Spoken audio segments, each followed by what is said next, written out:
Welcome back to the morning show on Tobago Updates Television. We begin conversations this Monday morning speaking with Senator Laurence Hislop. We're speaking primarily about the $50 million relief that was granted to the Tobago House of Assembly by the central government of Trinidad and Tobago. That is where we're going to start this morning. And of course, we branch off to other conversations that are pertinent and important in the Tobago space. Good morning, Senator, and welcome. Good morning, Adanna. Thank you for having me. Morning, Tobago. Of course, of course. So we're going to get straight on into the conversation. We've had a situation that took place in Tobago in February, I believe it was about February 7th, Yes. where we experienced an oil spill. A mysterious ship landed on our shores somehow, and then there was a spill that took place. And, you know, all the things that came with it, having to now clean up the space, of course, causing the loss of income to some, insecurity to others, uncertainty, and a whole heap of other things. Tobago Public came together. We had volunteers. So many people came on board, agencies, government agencies, the Tobago House of Assembly. The Prime Minister himself was here assessing the situation and trying to bring relief. And so we cleaned up the space to the best of our ability. And now we're talking about relief. Yeah. And here the central government has granted the Tobago House of Assembly a sum of $50 million to assist in providing that financial relief to those who would have, you know, provided, whether it's goods or services for the cleanup situation. And we're hearing in the space, $50 million is not enough. Yeah. And so you're here defending that $50 million is enough. And my question is, how do we determine what is enough? Well, first and foremost, I don't think I'm here defending whether 50 million is enough, because if persons would have listened to my contribution in the Senate, I believe I started by saying that we accept the fact that 50 million is not enough to deal with the cleanup, because to this point, we have not yet ascertained the true cost of the cleanup due to the spill. And we have to also bear in mind, Adanna, that the 50 million, and I want to just quote it as it is. The 50 million was or is catered for, let me get it correctly, to meet the cleanup and remediation costs associated with the oil spill. And so this is the government's first installment, as I would put it, the first installment towards a commitment that was given by the Prime Minister. If you remember from the press conference that he held when he came, I think it was 3 days after the spill, it was asked, where is this funding coming from? And the Prime Minister made it very clear that this was not something that anybody budgeted for. The THA didn't budget for it, central government didn't budget for it. But the reality is that it happened. There will be a cost incurred. And whatever that cost is, it has to be met by the state. If that cost would also, I believe, also include some level of compensation. And as well, a commitment was given. I want to say to the population that we have to bear in mind that this 50 million is coming out of what government expects to earn in revenue. There is the work being done by the Minister of Energy as it relates to the International Oil Pollution Fund, where significant advocacy was made on behalf of Trinidad and Tobago to treat with the funding to assist in the cleanup. And there has been a commitment coming from that international organization to assist in funding the cleanup. And so the 50 million I will consider as the first installment towards this No, you know, sometimes process. when you have to be very careful of your words, because you're saying your first installment. This sounds almost like a commitment that there is more to come. But there was a commitment from the onset that the government, the central, and I made it very clear in the contribution as well, that when we seem to disaggregate that this issue was a Tobago issue. This issue was a national issue. It got to the stage that it was ramped up to a Tier 2 incident, which means that it required the national involvement. And if it is the national involvement, it is the government of Trinidad and Tobago in association and collaboration with the Tobago House of Assembly. We also have to bear in mind that substantial resources were also provided by what we may call state entities. Heritage and all of these companies came on board. The Ministry of Energy continues to absorb significant costs. If you want to consider the responsibility that the Ministry of Energy had, or still has, which is treating with the vessel. And that process is still ongoing. That work is still ongoing. There's a vessel parked up in the port that is there to receive the hydrocarbon as it comes from the location and from the vessel in Cove. Somebody's paying for that vessel to be there. Somebody's paying for that vessel to take the oil to wherever it is going for processing or whatever they're doing with it, or disposal. So the reality is that the work is ongoing, because before this 50 million, we have not heard any allocation being made to assist in the cleanup process. And you're right. And it has been said that it really is, nobody catered for something like this to happen. It's not something that usually happens until we budget for it and we cater for it. And so we're now in a position where we have to find the money somewhere. And like we do in Trinidad and Tobago, we always know how to make things happen. We pull a rabbit out of a hat sometimes if we have to. And so we're in this position now. And so the relief amount is being released, and Tobago can use it to do whatever they need to do. What I want to find out, or what I want to discuss, is how do you really assess how do you assess the cost? I mean, you have invoices, as you mentioned in your presentation in the Parliament. People will bring in their invoices for services rendered, for goods provided, whether it's catering or whatever. But there are other losses, loss of income, potential income from the fishermen. How do you quantify?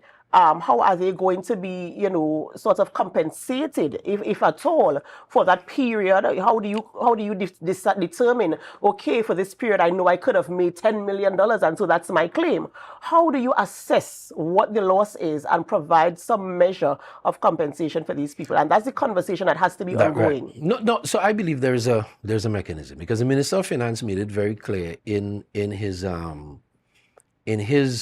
response during the Standing Finance Committee, that invoices would have been interrogated not by him, but the Budget Department of the Ministry of Finance, in conversation with the technocrats at the Division of Finance, the Tobago House of Assembly, interrogated the documentation that would have been presented.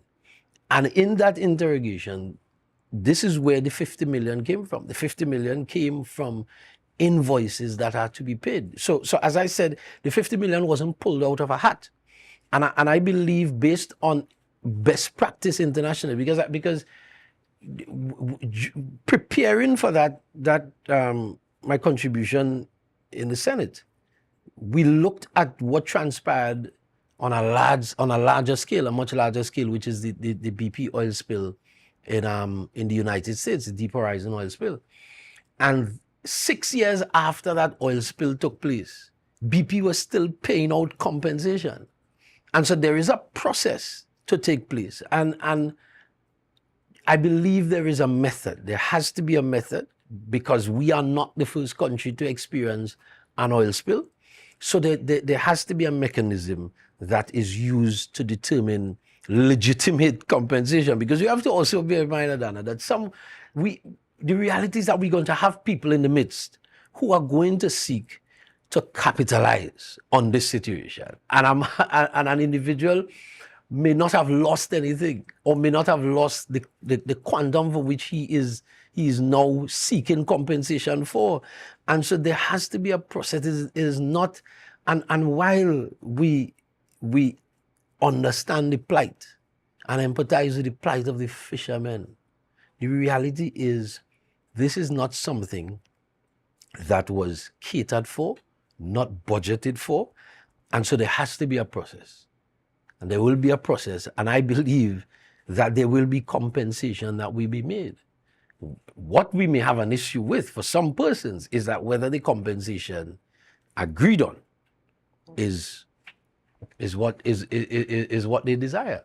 And as you said, it will be an ongoing thing. Yeah. Other countries have experienced this, and it is years, and they're still being Yeah. paid out compensation, and things will pop up. Correct. I'm sure other things will come out of the woodworks. This is a result of the oil spill, as a consequence of, and so I need to be, and you'd see things happening in this space, and so the conversation has to keep going on. We have to keep assessing, and we have to keep being accountable as well as we disperse funds. Yeah. As you said, it's the public funds. It's my money. That's right. You understand? And I want to know. And I want to make this plug as well. When we say that the 50 million, we want to dismiss the 50 million. As I said in my contribution, you can't dismiss the 50 million when there are invoices for persons who would have provided goods and services for the oil spill cleanup. And it's listed in the document, is listed on the Hansard. You're talking about catering, you're talking about supplies and services, you're talking about security, all of these things are there, and these are invoices that were submitted, and the Tobago House of Assembly, along with the Ministry of Finance, interrogated the invoices, and that's where we got to the 50 million. And you also mentioned in your presentation about assistance from international agencies as well, who are going to provide that measure of support as well. And we're hoping to hear how that conversation goes, the quantity, and how it is going to be dispersed in the future as we continue to deal with the situation and the fallout from the oil spill. Now, we want to switch the conversation a little bit. I know there's a situation with the Rockley Bay Hotel that is going to be established in Tobago quite soon, and there's a lot of conversation, a lot of talk in the space. Some are for it, some are against it, some have issues, some have voiced their issues, why they are against it. And so I want to get your position on it this morning, where you stand and how you see this, whether it's a benefit. I don't know what your position is, whether you think it's a benefit to Tobago, or should we step back from this project? No, well, I believe that it is a benefit for the island. I believe that any hotel project, especially a hotel project of a brand, of a renowned international brand, is going to redound to the benefit of Tobago. You're talking immediately increased arrivals, and increased arrivals give you a spin-off effect. And so that is going to redound to, and we've said this over and over again, that will redound to the farmer, to the fisherman, to the business person in Tobago, to the tour guide, to the tour operator, to the craftspeople. That's what a major hotel product does. Because when we go through the Caribbean, we bash the idea of a major hotel project in Tobago, but yet there are many of us who may travel and we stay at these same resorts that we say shouldn't come to Tobago. And the process is, we're going through the process of, what is it called? We're going through the process with the EMA and all the regulatory bodies to get the approvals. That's what we're going through right now. We're going through the approval process. And we have to be mindful that we're not throwing out the baby with the bathwater. And we have, as you said, we have to be careful, because remember, we lost a golden opportunity with the Sandals brand. There's some people who still see it as not being golden, and it is unfortunate that the head of government of another country could be boasting that a resort in his island is now hiring or has employed over 1,000 persons. Could you imagine that significant impact that's going to have in Tobago? 1,000 persons from Tobago having permanent employment. It's not contract employment, But I want to pull your brain a little bit. And while we are talking, you are talking about in support of this establishment in Tobago, and you're talking about the spin-off and the other people who are going to benefit. You talk about the farmers, the fishermen, the hotel industry. What are we doing in terms of developing our customer service brand on the island of Tobago? Because I think that is very important when you are talking about these types of resorts coming to our island. We have to be able to provide a product that is holistic. We don't just want to have a beautiful building and then the rooms are vacant because you have bad reviews. And we've seen we've seen in recent times, rather, especially with the advent of social media, people will post anything, they will make videos. And so I think also, while the conversation is being had about this, simultaneously, we have to be talking about, one, our tourism product, which also includes our customer service. And I know you want to talk about that, but I really want to invest some time in talking about the importance of building that customer service brand on the island of Tobago, because we see so many hotels in other Caribbean islands thriving, right? And it's not that we don't have beautiful hotels here. We do have, one or two. And so we want to ensure that we can provide something that will cause somebody to come back. But you see, the thing about it is that I wouldn't worry about the internal customer service within the institution. Not just the institution. Right. No. So the institution is going to cover itself in terms of its training and the quality that it expects from its staff. Now let's come out of the hotel. And that is where the challenge lies. And the truth is we are not even nice to each other. And I agree with you that there needs to be a level of education that is held with or and I don't even know how to explain it fully, but we just need to get back to that point where it was nice to be a Tobagonian, where we would smile with each other, where we would say hello, where we would say hi, where we would say, how are you doing today? What can I do for you? These are the things that made us unique, that made us Tobagonian. A Tobagonian in Trinidad would be the person who will walk in a Maxi in Trinidad and say, morning, everybody. That's right. And then were you from Tobago? That is who we were. We were considered to be nice people, polite people. But we've gotten to a stage now where sometimes I wonder what has happened to us. What has happened to us? Why are we no longer nice? And that is, and we need to understand that service is not servitude. That's right. Service is not servitude. You can be the best taxi driver. You can be the best, even the person. I remember, I always have this little thing if I go into a food establishment and the server is a little sour. And I would make the comment, I said, you need to put a smile on your face because I can't have my food as sour as your face. And it will break the ice. It will break the ice because the reality is we need to love people, We need to like people. We need to be good with people. That's right. And, because at the end of the day, we're only, 60,000 people strong here? Yes. Everybody knows everybody. That's right. So it's very important in establishing your brand. Yeah, because a smile doesn't take much of you. It takes more to frown. It takes more to have a be-some sour face than it does to put a smile on your face. That's right. And so, for opportunities to come our way, I think we need to really invest in that. It will take a cultural change. It will take a behavioral change. It will take a lot of work. But, we don't want to have a situation where something is presented to us and sometimes the question is there, will this work in this space? But see, I just want fellow Tobagonians to understand that there's a benefit. We saw the benefit of when Hilton was in Tobago and the level of traffic that we had, our arrivals increased significantly. And there is benefit to a brand resort. And if we want to consider tourism as part of our diversification thrust in the country, you have to do that by numbers. It's numbers.